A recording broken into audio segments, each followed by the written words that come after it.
Ilang beses na. Ha? Dumi-dumi yung bahay? Ano ginawa mo, pare? Yung pagkain, kalat, mga gamit, lahat.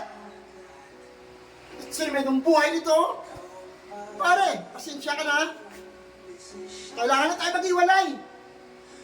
Ang kwenta na nakatira dito. Nagkatiwalaan kita.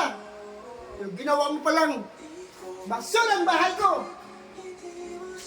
Pare, pasensya na, palayasin na kita.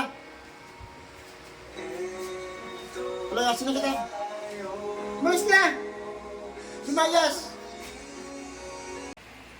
Pare, naiintindihan talaga kita, pare. Susin natin na ganito.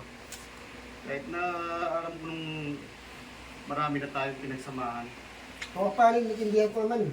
Mapayag na ako, pare. Sige, pare. Tumayos ka na, pare. Tumayos ka na. Pare, nakal ka na. Masakit para sa akin. Ano pa rin, hindi ako nalagalak. Ingat kayo, pare. Okay, salamat, pare. Bahay natin yun ah. Ay, oo nga, ba't tayo umalis? Kasi katahanan. Uy, pare, ba't tayo lumalayas? Tayo namin ito ah. Tanga-tanga mo. Sarili ng bahay, baka may pinapalayas ng anak namin. Ikaw lumayas. Oh, sa'yo na yan. Sabi mo ba sa'yo ako lumayas eh? Patikim pa lang yan. Sa magbabalik na paborito nyong Oh my